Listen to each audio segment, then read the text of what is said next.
السلام علیکم ورحمۃ اللہ وبرکاتہ۔ الحمد للہ نحمدہ ونصلی علی رسولہ الکریم، اما بعد فاعوذ باللہ من الشیطان الرجیم، بسم اللہ الرحمن الرحیم۔ ربی اشرح لی صدری ویسر لی امری واحلل عقدۃ من لسانی یفقہوا قولی، ربی یسر ولا تعسر وتمم بالخیر وبک نستعین یا فتاح یا فتاح ربی زدنی علما۔ اللہم صلی علی محمد وعلی آل محمد کما صلیت علی ابراہیم وعلی آل ابراہیم انک حمید مجید۔ تو ہم نے جو ہے پچھلی کلاس میں ورقہ بن نوفل کے بارے میں تھوڑا سا دیکھا تھا، تو ان کا ابھی اور تھوڑا سا بچا ہوا پارٹ یہ تھا کہ ورقہ بن نوفل جو تھے، انہوں نبی صلی اللہ علیہ وسلم سے بات کرنے کے بعد، ان کو جو ہے وحی کے بارے میں بتانے کے بعد وہ خود ایمان لے آئے اور کہا کہ میں آپ کو جو ہے سپورٹ کروں گا۔ ان کو یہ تھا کہ اگر میں بوڑھا نہیں ہوتا، میں جوان ہوتا تو بھی آپ کو سپورٹ کرتا، اور اب جب مجھے بڑھاپا آ گیا ہے تو بھی جو ہے میں آپ کو سپورٹ کروں گا۔ اور ورقہ بن نوفل کو جو ہے رضی اللہ عنہم کیوں نہیں بولا جاتا، ان کو صحابی کیوں نہیں بولا جاتا؟ کیونکہ وہ جو ہے نبی صلی اللہ علیہ وسلم کے ساتھ نہیں رہے، اور نہ ہی جو ہے ان کے ساتھ انہوں نے ٹائم کو سپینڈ کیا۔ اور نبی صلی اللہ علیہ وسلم نے جب یہ بات سنی تھی کہ ان کو ان کی خود کی قوم کے لوگ نکال دیں گے، تو اس بات پر جو ہے نبی صلی اللہ علیہ وسلم چونک گئے تھے، کیونکہ یہ ایسا واقعہ تھا، یہ ایسی حیران دہ چیز تھی کہ میرے ہی خود کے لوگ مجھے کیوں نفرت کریں گے، جبکہ یہ جو واقعہ ہوا تھا حجر اسود کا، کچھ ٹائم پہلے ہی تو ہوا تھا یہ واقعہ حجر اسود کا، اور اس وقت تو لوگ لوگ بہت زیادہ سپورٹیو تھے نبی صلی اللہ علیہ وسلم کو لے کر، کہ انہوں نے جو بھی کیا اس کے لیے لوگ بہت زیادہ سپورٹیو تھے۔ وہ جیسا کر رہے تھے، جیسا چاہ رہے تھے، جیسے جا رہے تھے، ہر چیز میں جو ہے ان کو بہت زیادہ جو ہے امانت دار اور سچے، اور ہر چیز میں ان کی بہت زیادہ ریسپیکٹ کیا کرتے تھے۔ تو نبی صلی اللہ علیہ وسلم کو یہ سمجھ میں نہیں آیا کہ میرے لوگ مجھے کیوں نکالیں گے، تو اس پر جو ہے ورقہ بن نوفل بتاتے ہیں کہ جو نیک لوگ ہیں وہ نیک لوگوں کے ساتھ جو ہے یہی معاملہ ہوتا ہے۔ اب ان کو یہ بات کیسے معلوم کہ نیک لوگوں کے ساتھ معاملہ ہوتا ہے؟ کیونکہ انہوں نے جو ہے ایک تو اپنی آنکھوں سے دیکھا ہے اس چیز کو، ٹھیک ہے، اور دوسری چیز جو ہے انہوں نے پڑھا تھا، انجیل اور تورات میں جو ہے انہوں نے پڑھا تھا کہ جتنے انبیاء آئے ہیں، میجورٹی انبیاءوں کو ان کے ملک سے نکالا گیا، لوگوں نے نیک راستہ اختیار کرنے پہ ان کو جو ہے نکالا گیا۔ تو اس بات پہ جو ہے ایک انہوں دلیل یہ دیتے ہیں ورقہ بن نوفل کی، جیسے ہم نے دیکھا کہ ورقہ بن نوفل، عبید اللہ بن جہاش اور عثمان بن حویرث، یہ تینوں جو ہے ان میں کامن کیا تھا کہ یہ لوگ شرک بھی نہیں کرتے تھے اور لوگوں کو روکتے بھی نہیں تھے دین ابراہیم سے، شرک سے، تو شرک سے جو ہے یہ لوگ روکتے بھی نہیں تھے۔ اور زید بن عمرو بن نفیل جو تھے، انہوں شرک بھی نہیں کرتے تھے اور لوگوں کو روکتے بھی تھے اور بتاتے تھے کہ یہ غلط ہے، تو وہ بار بار جو ہے بولتے تھے کہ دیکھو بھائی یہ غلط ہے، یہ جو تم کر رہے ہو یہ غلط ہے، یہ غلط ہے، تو کنٹینیوسلی جو ہے ان لوگ کو بار بار ان کو بولا جاتا تھا کہ یہ غلط ہے، بٹ یہ چیز جو ہے دوسرے لوگوں کو پسند نہیں آتی تھی، جس کی وجہ سے جو ہے لوگ ان کو جھڑک دیتے تھے، دور ڈھکیل دیتے تھے، اور جو ہے ان کے جیسا ہم نے دیکھا کہ ان کے چاچا خطاب نے ان کو کتنا ٹارچر کیا تھا کہ ان کو تو مکہ کے باہر کر دیے تھے، اور جب وہ واپس لوٹ رہے تھے شام سے، رستے میں ان کا انتقال ہو گیا۔ تو یہ چیز جو ہے ورقہ بن نوفل وٹنس کرے سو ہے۔ اب وہ چھوٹی جگہ تھی، وہاں پہ لوگ کم تھے، تو یہ بات سب کو پتہ تھی کہ زید بن عمرو بن نفیل کے ساتھ کیا ہو رہا ہے۔ تو نبی صلی اللہ علیہ وسلم کے لیے بھی یہ نئی بات نہیں تھی، کیونکہ انہوں نے بھی دیکھا ہے زید بن عمرو بن نفیل کے بارے میں کہ ان کو کیسا ٹریٹ کیا جاتا تھا، مکہ کے کیسے لوگ ان کو ٹریٹ کرتے تھے، سب کیسا تھا، تو یہ سب چیزیں سب کو معلوم تھی۔ تو یہ جو ہے ایک نئی چیز نہیں تھی، بلکہ یہ انہوں نے جو ہے اپنے آنکھوں سے وٹنس کی ہوئی چیز تھی، مطلب خود انہوں نے دیکھا تھا کہ یہ ہو رہا ہے، ایٹ دس پوائنٹ کرنٹلی یہ چیز ہو رہی ہے، یہ چیز جو ہے وٹنسڈ تھی۔ تو ورقہ بن نوفل نے وہی بات بتائی کہ دیکھو زید بن عمرو بن نفیل نے بھی جو ہے صحیح دین بتانے گئے تو ان کو بھی جیسے نکالا گیا تھا، تو یہ ایک پروف ہے کہ نبی صلی اللہ علیہ وسلم کے ساتھ بھی فیوچر میں یہی ہوگا، ہو سکتا ہے نہیں بولے انہوں نے، بولے کہ ہوگا یہی چیز۔ اور پھر اس کے بعد جو ہے جب یہ سب باتیں جب یہ ہو رہی تھی تو وہاں پر کون موجود تھی؟ خدیجہ بنت خویلد جو ہے خدیجہ بنت خویلد رضی اللہ عنہا وہاں پر موجود تھی. وہ اپنے آپ کو جو ہے پریپیئر کر رہی تھی مینٹلی، جو ہے انہوں اپنے آپ کو پریپیئر کر رہی تھی یہ سب چیزیں سن کر. اور الحمدللہ جو ہے نبی صلی اللہ علیہ وسلم کو بھی انہوں نے سپورٹ کیا. سب سے پہلی خاتون جنہوں نے اسلام کو قبول کیا وہ تھی خدیجہ رضی اللہ تعالیٰ عنہا. اور سب مردوں میں سب سے پہلے اسلام قبول کرنے والے ورقہ بن نوفل تھے، کیونکہ ورقہ بن نوفل کے بارے میں زیادہ نہیں معلوم ہوتا ہے، تو اس وجہ سے جو ہے حضرت ابوبکر صدیق رضی اللہ تعالیٰ عنہ کو جو ہے پہلے مرد مانے جاتے ہیں جنہوں نے اسلام کو قبول کیا تھا. اور ورقہ بن نوفل کا جو تھا وہ ایمان لے کر آئے اور دوسری وحی آنے سے پہلے ہی جو ہے ان کا انتقال ہو گیا تھا.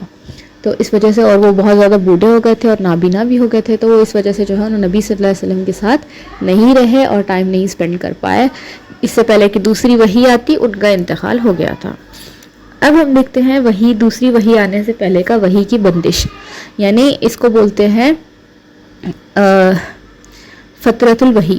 تو فترۃ الوحی کیا ہوتا ہے کہ فترۃ الوحی جو ہے وحی کو پاس کیا جانا یا وحی کو روک دیا گیا تھا. اللہ تعالیٰ نے پہلی وحی نازل فرمائی، اس کے بعد جو ہے دوسری وحی اللہ تعالیٰ نے روک دی. تو دوسری وحی جو اللہ تعالیٰ نے روک دی تھی وہ اسی لیے دوسری وحی آنے سے پہلے اور پہلی وحی کے بیچ میں جو ہے بہت زیادہ ٹائم تھا. تو اب یہ کیوں ہوا تھا اب اللہ اس کو بہتر جانتے ہیں، مگر اللہ کی حکمت جو ہم کو تھوڑی سی نظر آتی ہے وہ یہ تھا کہ اللہ تعالیٰ جو ہے یہ پاس کرنے سے کیوریوسٹی بڑھانا چاہتے تھے، کیونکہ نبی صلی اللہ علیہ وسلم انسان تھے، تو اللہ تعالیٰ تو انسانوں کو اچھے سے جانتے ہیں کیونکہ اللہ نے کریٹ کیا ہے ان کو. تو اب جو ہے یہاں پر یہ ہوا کہ کیونکہ وحی آنے والی تھی اور نبی صلی اللہ علیہ وسلم نے ورقہ بن نوفل سے بہت سارے سوالات پوچھے تھے، تو ہمارے سامنے تو تھوڑے سے کنورزیشن آیا، مگر ہوں گا نا ان کے بھی بہت سارے سوال انہوں نے پوچھے ہوں گے، اور وہ اپنے آپ کو جو ہے مینٹلی پریپیئر کیے کہ اچھا اب نیکسٹ وہی جو آئیں گے تو پھر اللہ تعالیٰ میرے کو جو ہے اپنی عبادت کا طریقہ بتائیں گے، کیا طریقہ ہوگا اللہ کی عبادت کا، کون سا طریقہ ہوگا، یہ ہوگا وہ ہوگا. انہوں نے اپنے آپ کو بہت زیادہ جو ہے مینٹلی انہوں نے پریپیئر کیا تھا کہ اور کیوریوسٹی جاگنے لگی تھی کہ کیا اللہ تعالیٰ کیسے طریقے سے، مطلب کیا طریقہ بتائیں گے عبادت کرنے کا. کیونکہ نبی صلی اللہ علیہ وسلم بھی تو اللہ کے طریقوں کو ڈھونڈ رہے تھے نا، اللہ ہی کو ڈھونڈ رہے تھے کہ عبادت کرنے کے لیے، کہ اللہ کے طور طریقوں کو دین ابراہیم کو ہی فالو کرتے تھے نا انہوں بھی. تو ان کو اللہ تعالیٰ سے جو ہے یہ بار بار مانگتے تھے کہ اللہ مجھے جو ہے صحیح دین بتا دے، صحیح دین کیا ہے وہ بتا دے. تو جب اللہ تعالیٰ نے موقع دیا صحیح دین بتانے کا تو ان کو کیوریوسٹی جاگنے لگی، اور پھر اس کے بعد جو ہے اللہ تعالیٰ نے ان کو فزیکلی تیار کرے تاکہ ان کا شوق بڑھ جائے. تو اللہ تعالیٰ نے ان کے اندر شوق پیدا کیا. شوق یعنی انہیں جو ہے نبی صلی اللہ علیہ وسلم پہاڑوں پہ جا کے زیادہ رہنے لگے تھے، دنیاوی کام کم کرتے تھے اور اللہ کی عبادت زیادہ کرتے تھے، اور پہاڑوں پہ زیادہ جا کے رہنے لگے تھے کہ اب جو ہے وہ فرشتے آئیں گے تو میں جو ہے ان سے ملاقات کر کے میں ان سے وحی نازل ہوگی تو پھر میں جو ہے وحی لوں گا. تو یہ چیز جو ہے نبی صلی اللہ علیہ وسلم جو ہے زیادہ کیا کرتے تھے اور بار بار جو ہے پہاڑوں پہ جا کے بیٹھنا سٹارٹ کیے. اور جب جو ہے وحی کا دور، مطلب یہ جو بندش جو تھی، ٹائم جو تھا یہ بہت زیادہ جب بڑھنے لگا تو نبی صلی اللہ علیہ وسلم جو ہے وہ بے چین ہو گئے تھے. ان کی بے چینی سٹارٹ ہو گئی تھی کہ میں اب اللہ تعالیٰ کی طرف سے کب آئے گی وحی کب آئے گی، کہاں آئے گی، کب آئے گی. یہ ہر وقت جو ہے ان کے اندر ایک بے چینی لگ گئی تھی. بتایا جاتا ہے روایتوں کے مطابق کہ نبی صلی اللہ علیہ وسلم ایک ٹائم پہ اتنے زیادہ بے چین ہو گئے تھے، اتنا زیادہ ان کو بے چینی لگ گئی تھی کہ ان کو ایسے لگتا تھا کہ میں یہ پہاڑ سے کود کے اپنی جان دے دوں تو شاید وہ فرشتے آئیں گے مجھے دین بتانے کے لیے. اور پھر اس کے بعد ہم لوگ جو ہے تھوڑا سا وحی کے بارے میں دیکھتے ہیں. تو جو پہلی وحی نازل ہوئی تھی تو یہ جو ہے رمضان کے مہینے میں نازل ہوئی تھی اور لیلۃ القدر تھی اس رات. تو اس کی جو دو دلیلیں ہیں ہم کو قرآن میں ہی اللہ تعالیٰ بتاتے ہیں کہ یہ پہلی وحی جو نازل ہوئی تھی وہ رمضان میں ہوئی تھی اور لیلۃ القدر کی رات تھی. تو یہ کہاں سے ملتی ہے؟ ایک سورہ بقرہ کی آیت ہے جس میں اللہ تعالیٰ فرماتے ہیں شہر رمضان الذی انزل فیہ القرآن. تو اللہ تعالیٰ اسے فرماتے ہیں کہ شہر رمضان الذی انزل فیہ القرآن، ماہ رمضان اس میں قرآن ہم نے نازل کیا. ٹھیک ہے، تو یہ ہم کو ملتا ہے کہ رمضان کا مہینہ تھا، اس وقت جو ہے اللہ تعالیٰ نے یہ نازل فرمائی ہے. اور دوسری ایک دلیل جو ہے ہم کو ملتی ہے سورہ قدر پارہ نمبر 30 میں، اِنَّا أَنزَلْنَاهُ فِي لَيْلَةِ الْقَدْرِ، تو لیلۃ القدر کی رات جو ہے یہ نازل ہوئی تھی۔ اب وہ ایسا تھا کہ سنڈے کی رات اور منڈے کی صبح تھی، تو لیلۃ القدر کب سے چلتی ہے؟ مغرب کے بعد سے لے کر فجر کے صبح صادق تک، تو اس کے بیچ کے ٹائم میں جو ہے پہلی وحی نازل ہوئی تھی۔ اور بتایا جاتا ہے کچھ روایتوں کے مطابق کہ وہ 21 رمضان تھی، تو اسی وجہ سے جو ہے ہم کو لیلۃ القدر وہ رات آئی تھی، کیونکہ اللہ تعالیٰ اس کا پروف ہم کو قرآن میں دے رہے ہیں، تو پتہ چلا کہ لیلۃ القدر کی رات تھی وہ 21 رمضان۔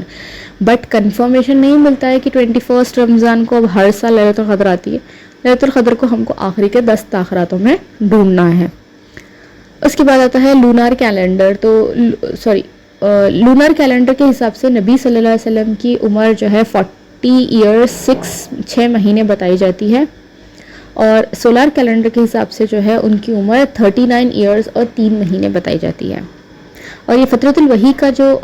ٹائم تھا یہ 40 دن تھا بتاتے ہیں، مگر کچھ روایتوں میں اس کے زیادہ بتایا جاتا ہے اور کچھ روایتوں میں اس کا کم، تو 40 دن سے کم یا زیادہ ہو سکتا ہے۔ اور جب یہ رمضان کا مہینہ گزر گیا اور نبی صلی اللہ علیہ وسلم کا جو اعتکاف کا جو ٹائم تھا، جو نبی صلی اللہ علیہ وسلم رمضان کے مہینے میں اعتکاف کرتے تھے، جب ان کا اعتکاف کا ٹائم ختم ہو گیا تو وہ مکہ واپس آ رہے تھے، اور مکہ واپس آتے ہوئے نبی صلی اللہ علیہ وسلم کی حدیث ہے، انہوں فرماتے ہیں کہ میں جب واپس آ رہا تھا تو مجھے ایک آواز سنائی دی، میں نے دائیں طرف دیکھا تو کچھ نظر نہیں آیا، بائیں طرف دیکھا تو کچھ نظر نہیں آیا، پیچھے کی طرف دیکھا تو کچھ نظر نہیں آیا، اور سامنے کی طرف دیکھا تو کچھ نظر نہیں آیا، اور پھر اس کے بعد میری نگاہیں اس کے بعد میں اپنا سر آسمان کی طرف اٹھا کر دیکھتا ہوں تو مجھے وہی فرشتہ نظر آتا ہے جو زمین اور آسمان کو گھیرے ہوئے کرسی پر بیٹھا ہے۔ تو یہاں پہ ہم کو یہ حدیث سے معلوم ہوتا ہے کہ نبی صلی اللہ علیہ وسلم جو ہے جبرائیل علیہ السلام کو اپنی اصلی شکل میں دیکھے ہیں، اور پورے آسمان و زمین کو جو ہے وہ گھیر کے بیٹھے ہوئے تھے، یعنی زمین اور آسمان کے بیچ میں وہ کرسی پہ جو ہے اصلی شکل میں بیٹھے تھے۔ اور ایک حدیث کے مطابق آتا ہے کہ نبی صلی اللہ علیہ وسلم فرماتے ہیں کہ جبرائیل علیہ السلام کے ایک کندھے پر جو ہے 600 پر ہے، 600 ونگز ہیں ان کو، تو جس کی وجہ سے جو ہے زمین اور آسمان پورا گھیر لیا گیا تھا، یعنی اتنے بڑے جو ہے ان کے ایک پر کی تو ہم کو وڈ نہیں معلوم، بٹ ایک سائڈ پہ جو ہے 600 ونگز ہے، ہم اتنا سوچ سکتے ہیں، تو اتنا زیادہ جو ہے وہ بڑے تھے کہ انہوں نے آسمان اور زمین پورا گھیر لی تھی۔ اب یہ دیکھنے کے بعد نبی صلی اللہ علیہ وسلم جب جیسا ہی جو ہے جبرائیل علیہ السلام کو دیکھے، ان کے اندر پھر سے وہ ڈر واپس آ گیا جو انہوں نے پہلی وحی کے وقت محسوس کیا تھا۔ تو حالانکہ نبی صلی اللہ علیہ وسلم نے اپنے آپ کو مینٹلی پریپیئر کیا تھا، مگر وہ مینٹل پریپریشن کیا تھا، کام نہیں آیا ایک ٹائم سے، کیونکہ مینٹل پریپیئر ہم ایک پوائنٹ تک ہی اپنے آپ کو کر سکتے ہیں، مگر جب اچانک سے زیادہ کچھ ہمارے سامنے نظر آ جائے تو ہم جو ہے مینٹل پریپریشن ہماری پوری چلی جاتی ہے۔ تو ویسے ہی نبی صلی اللہ علیہ وسلم کے ساتھ بھی ہوا کہ مینٹلی تو پریپیئرڈ تھے، مگر جیسے ہی انہوں نے جبرائیل علیہ السلام کو دیکھا کہ ان کے اندر پھر سے جو ہے وہ خوف واپس لوٹ کے آ گیا، وہ ڈر واپس آ گیا، اور ڈر کی وجہ سے جو ہے نبی صلی اللہ علیہ وسلم بتاتے ہیں کہ میں زمین کے قریب ہو گیا۔ تو زمین کے قریب ہونا یعنی جب ہم بہت زیادہ ڈر جاتے ہیں تو ہم کیا ہوتے ہیں، ہمارے گھٹنے زمین پر ٹک دیتے ہیں، یا گھٹنوں کے بل جو ہے بیٹھ جانا۔ تو نبی صلی اللہ علیہ وسلم جو ہے گھٹنوں کے بل پہلے بیٹھ گئے گھبرا کر، اور پھر اس کے بعد جو ہے وہ واپس اپنے حجرے کی طرف دوڑے، خدیجہ رضی اللہ تعالیٰ عنہا کے پاس گئے اور ان سے فرمایا مجھے چادر اڑا دو، مجھ پر کمبل اڑا دو اور ٹھنڈے پانی کے چھینٹے مارو۔ تو جب یہ خدیجہ رضی اللہ تعالیٰ عنہا نے دوسری بار یہ ہوتے ہوئے دیکھا تو پھر سے جو ہے وہ بیٹھ کر ان کا واقعہ سنی کہ ان کے ساتھ کیا ہوا تھا، اور پھر اس کے بعد ایک روایت کے مطابق یہ بھی بتایا جاتا ہے کہ خدیجہ رضی اللہ تعالیٰ عنہا کی گود میں لیٹے ہوئے تھے نبی صلی اللہ علیہ وسلم، جب وہاں پر جو ہے اللہ تعالیٰ نے ان پر ایک دوسری وحی نازل فرمائی۔ تو دوسری وحی یہ تھی سورہ مدثر کی آیت نمبر 1 to 7 جو ہے اللہ تعالیٰ آیت فرماتے ہیں، اور اس کے بعد جو ہے اللہ تعالیٰ جو ہے سورہ مدثر کی آیت نمبر 1 to 7 فرماتے ہیں۔ بسم اللہ تعالیٰ فرماتے ہیں، بسم اللہ الرحمن الرحیم، یا ایہا المدثر قم فانذر وربک فکبر وثیابک فطہر والرجز فاهجر ولا تمنن تستكثر ولربك فاصبر، جس کا معنی آتا ہے اے چادر، اے کپڑا اوڑھنے والے، اے چادر اوڑھ لپیٹ کر لیٹنے والے، اٹھ کھڑا ہو جا اور آگاہ کر دے، یعنی کھڑا ہو اور ڈراؤ کس کو؟ لوگوں کو. ٹھیک ہے، تو نبی صلی اللہ علیہ وسلم سے اللہ تعالیٰ فرما رہے ہیں کہ اے چادر اوڑھ کر لپیٹ کے لیٹنے والے، یعنی انہوں نے اپنے آپ کو لپیٹ لیا تھا نا، تو اسی لیے اللہ تعالیٰ جو ہے ان کو بول رہے ہیں کہ اے لپیٹ کے لیٹنے والے اٹھو اور اپنے رب کے جو ہے اپنے رب کے بارے میں بتاؤ، لوگوں کو ڈراؤ. کس چیز سے؟ اور اپنے رب کی ہی بڑائی بیان کرو، یعنی اپنے رب کی جو ہے بہت زیادہ تعریفیں بیان کرو، اپنے رب کی تعریفیں کرو اور لوگوں کو بتاؤ تمہارا رب کون ہے. اب یہ جو آیت نازل ہوئی تھی، پہلی وحی اگر ہم دیکھیں گے جس میں اللہ تعالیٰ فرماتے ہیں اقرأ بسم ربک الذی خلق خلق الانسان من علق، تو یہ جو آیت اللہ تعالیٰ نے نازل فرمائی تو اس میں اللہ تعالیٰ نے کیا حکم دیا تھا کہ پڑھو اپنے رب اعلیٰ کے نام سے جس نے تم کو جو ہے پڑھنا لکھنا سکھایا. تو یہ اگر ہم دیکھیں گے اس کی تفسیر کے مطابق، تو پہلی جو 5 آیتوں میں سے 3 آیتیں تھیں وہ صرف نبی صلی اللہ علیہ وسلم کی طرف اشارہ تھی، باقی کی آیتیں جو ہے ہماری طرف اشارہ تھی، انڈائریکٹلی جو ہے قوم کی طرف اشارہ تھی، نبی صلی اللہ علیہ وسلم کی طرف اشارہ نہیں تھی وہ. تو اس آیتوں میں اگر ہم سیکنڈ وحی میں یہ سورہ مدثر کی آیتوں میں دیکھیں گے تو یہاں پر کیا ہے، اللہ تعالیٰ ڈائریکٹ حکم دے رہے ہیں نبی صلی اللہ علیہ وسلم کو کہ اٹھو اور اپنے رب کی جو ہے بڑائی بیان کرو. بڑائی بیان کرنا یعنی اللہ کے جو ہے بار بار عبادت میں لگے رہو، اللہ کی عبادت کرتے رہو کنٹینیوسلی. اس کے بعد اللہ تعالیٰ فرما رہے ہیں اپنے کپڑوں کو پاک رکھا کرو. تو اپنے کپڑوں کو پاک رکھنے سے مراد یہ ہے کہ اللہ تعالیٰ بتا رہے ہیں کہ تم اپنے آپ کو اندر سے تو صاف رکھو گے تو وہ تو صرف اللہ کو معلوم ہوگا. ایک جو دائی ہوتا ہے اس کو چاہیے کہ وہ اپنا جو ہے بیوٹیفل یا اپنا جو آؤٹ لک ہے وہ دونوں طرف سے مینٹین کرے، یعنی اندر سے بھی وہ جو ہے خوبصورت رہے اور باہر سے بھی جو ہے وہ خوبصورت رہے، یعنی نیٹنس دونوں طرف سے مینٹین کرے. ایک دائی جو ہے دین کا کام کرنے والا جو ہوتا ہے وہ غلط راستے پہ یا غلط جو ہے انداز میں نہیں بول سکتا، اور نہ ہی جو ہے گندے کپڑے پہنا گا تو وہ دائی نہیں بن سکتا، کیونکہ لوگوں کو آؤٹ لک دکھتا ہے نا کہ ہم باہر سے ہم کیسے کپڑے پہنے ہیں، ہم نے اپنے کپڑوں کو کیسے رکھا ہے، اپنا جو ہے اپنی اپیئرنس کو لوگ دیکھ کے ہماری طرف اٹریکٹ ہوتے ہیں نا کہ ارے ہاں انہوں بہت زیادہ جو ہے اپنے آپ کو اچھے سے رکھتے ہیں وغیرہ وغیرہ. یہ باتیں کہہ کے لوگ امپریس ہوتے ہیں. جیسے مثال کے طور پہ اگر ہم جو ہے کوئی انٹرویو میں جا رہے ہیں تو ہم جو ہے گھر میں جو جن حالت میں رہتے ہیں ہم اس حالت میں نہیں جاتے، وہاں پہ ہم اپنے آپ کو اچھے سے سجا کے سنوار کے تیار ہو کے جاتے ہیں. تو اسی طریقے سے جو ہے اللہ تعالیٰ بتا رہے ہیں کہ جب تم دائی ہو تو تم کو چاہیے کہ تم اپنے جو ہے کپڑے پاک رکھو، یعنی صاف رکھو، اپنا اپیئرنس اچھا کرو. اندر سے تو تم اپیئرنس اپنا اچھا رکھیں گے تو وہ صرف بات اللہ کو معلوم ہوگی، دوسروں کو تھوڑی نہ معلوم ہوگی. دوسرے لوگ ہمارا اندر نہیں دیکھتے، ہمارا اپیئرنس پہلے نظر آتا ہے لوگوں کو، ہم اپیئرنس کے حساب سے جو ہے جج کیے جاتے ہیں. تو وہ چیز جو ہے بتائی جا رہی ہے. اس کے بعد اللہ تعالیٰ فرماتے ہیں ناپاکی کو چھوڑ دے. ناپاکی چھوڑنا یعنی شرک اور شرک سے ریلیٹڈ اور جتنے بھی گناہ کے کام ہیں وہ سب چھوڑ دو. تو دائی جو بنتا ہے انسان تو پہلا اس کا کام ہوتا ہے کہ اپنا اپیئرنس اچھا کرے اور پھر جو ہے جو بھی غلط کام، وہ جتنا بھی غلط کاموں میں وہ مبتلا ہے وہ چیز کو چھوڑ دے. اور احسان کر کے زیادہ لینے کی خواہش نہ کر. تو اللہ تعالیٰ بتا رہے ہیں کہ احسان کرو، اللہ کا شکر ادا کرو اور زیادہ لینے کی خواہش نہ کرو، یعنی گریڈینس مت رکھو اپنے اندر. اللہ کا شکر ادا کرو اور گریڈینس ہرگز بھی مت رکھا کرو. اور اپنے رب کی راہ میں صبر کرو. اب اللہ تعالیٰ جو ہے یہ آیتوں میں یہ چیز جو ہے اللہ تعالیٰ یہ اسپیسیفائڈ کیوں مینشن کر رہے ہیں؟ کیونکہ اللہ تعالیٰ جو ہے نبی صلی اللہ علیہ وسلم کو مینٹلی پریپیئر کر رہے تھے کہ آگے جو آنے والا ہے، آگے جو آپ کے ساتھ ہونے والا ہے اس کے لیے جو ہے آپ اللہ پہ صبر کرو اور جو آپ کو دیا جائے گا اس کا آپ اللہ سے شکر ادا کرتے رہو، یعنی ہر حال میں جو ہے اللہ سے شکر ادا کرتے رہو. اور آگے جو آنے والا ہے آپ کے پاس اس کے لیے ہمیشہ اپنے رب سے جو ہے صبر کا معاملہ اختیار کرو، اپنے رب سے جو ہے صبر مانگو اور صبر کا معاملہ ہمیشہ اختیار کرتے رہنا. تو یہ جو ہے اللہ تعالیٰ نبی صلی اللہ علیہ وسلم کو پریپیئر کر رہے تھے کہ یہ آگے جو ان کے بعد اب جو حالات نبی صلی اللہ علیہ وسلم کے اب جو یہاں سے چینج ہوں گے، کیونکہ وہی آ گئی، اب نبوت آ گئی ان کے پاس، تو اب جب وہ نبی بن گئے ہیں، نبی صلی اللہ علیہ وسلم کے پاس نبوت آ گئی ہے،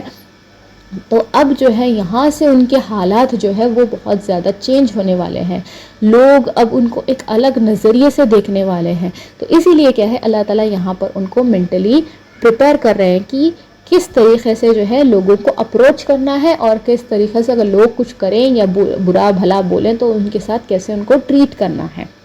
یہ بات بتائی جا رہی ہے. اب اس کے بعد جو ہوا کہ پائے در پائے جو ہے وہی آنے لگی تھی، اور یہ جو حکم اللہ تعالیٰ نے دیا تو یہ نماز کی طرف اشارہ نہیں ہے. بہت سارے جو ہے مفسرین قرآن یا جو ہوتے ہیں وہ لوگ اکثر لوگ جو ہے یہ بتاتے ہیں کہ نماز کی طرف اشارہ ہے، کیونکہ اس میں جو ہے لکھا ہوا ہے نا کہ اٹھ کھڑے ہو، اپنے ڈراؤ اور اپنے رب کو یاد کرو زیادہ سے زیادہ اور پاک رکھو. یہ سب سارے حکم اگر ہم دیکھیں گے تو نماز کے فرائض میں سے بھی آتے ہیں کہ جگہ کا پاک ہونا، کپڑوں کا پاک ہونا وغیرہ وغیرہ، یہ سب چیزیں ہم لوگ کو آتی ہے. تو اسی طریقے سے جو ہے لوگ جو ہے اس کو بولتے ہیں کہ یہ نماز کے لیے شاید نازل ہوئی ہے، مگر یہ نماز کے لیے نہیں نازل ہوئی، یہ وحی جو ہے سیکنڈ وحی تھی، بالکل جو کہ نماز کے احکام بہت بعد میں آئے. یہ نماز سے بہت پہلے آئی سو وحی ہے، یہ نماز کے احکاموں سے بہت پہلے آئی سو وحی ہے یہ. اب یہاں پہ جو ہے نماز سے اس کا کوئی ریلیشن نہیں ہے. امید ہے آپ لوگوں کو سمجھ میں آیا ہوگا. اللہم انفعنی بما علمتنی وعلمنی ما ینفعنی وزدنی علما. سبحانک اللہم وبحمدک واشہد ان لا الہ الا انت واستغفرک واتوب الیک. السلام علیکم ورحمۃ اللہ وبرکاتہ.